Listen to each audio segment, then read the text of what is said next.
දිනේශ රන්ද මහත්තයා එනවා ඉදිරියට. ඉතින් අපි විෂන් ලංකා ආයතනය හරහා සැලසුම් කරන සෑම වැඩසටහනකටම එතුමාගේ දායකත්වය අපිත් එක්ක ලබා දෙනවා. ඉතින් බොහොම ස්තුතියි.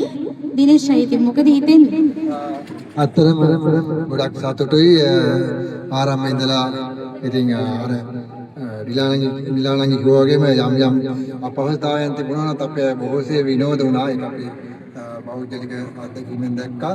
ඉතින් අපි පහුගිය වසරේ මේ වගේ චාරිකාවකට සම්බන්ධ වුණා. ඉතින් ඉස්සරහටත් මේ වැඩසටහන වගේම තවත් විවිධ ව්‍යාපෘති දැන් ඊයේ දිනෙත් ඒ වගේ ව්‍යාපෘතියක් ආරම්භ කරා. ගොඩක් සතුටුයි ආබායත අපේ අයගේ සහෝදර සහෝදරියන්ගේ ගම්මානයකට ගිහිල්ලා වැඩසටහනක් කරලා උන්ට යම් පරීක්ෂාවක් කරලා තමන්ට පුළුවන් විදියට නිෂ්පාදන වලින් කරන දිරිගැන්වීමක් සහ ඔවුන්ට කරන අත්ලක් වශයෙන් ඔවුන් දිරිගැන්වීමක් වශයෙන් කරපු ඒ සත්කාරයටත් ඇත්තටම පෞද්ගලිකව වතුර වෙනවා. ගොඩක් අය කරන්නේ නැති කාලෙක රාජ්‍ය මට්ටමින් වුණත් කරන්නේ නැති කාලෙක පුජ්‍යලික ආයතනයක් පුජ්‍යලිකව තමන්ගේ ස්වයං උත්සාහයෙන් ආබාධිත ප්‍රජාව සවිබල ගන්නලා ඒ කරන කැපවීම ගොඩක් අගය කරනවා අපේ සුරංග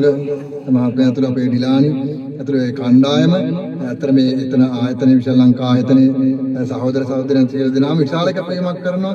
ඉතින් අපි ඒක පුජ්‍යලිකව දන්නවා. ඔවුන්ගේ නිෂ්පාදන ඉතා උසස් තත්ත්වයෙන් තියෙන නිෂ්පාදන. ඉතින් ඒවත් ඔයාලට පුළුවන් මෙතන අපු කණ්ඩායමේ අයටත් පුළුවන් තව තවත් ඒවා ප්‍රවර්ධනය කරන්න.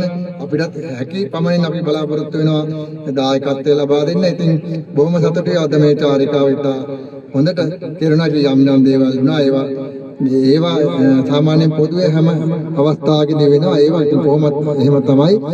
ඒත් සමස්ත කර 80-90කට වැඩි ප්‍රමාණයක් චාරිකාව සාර්ථකයි.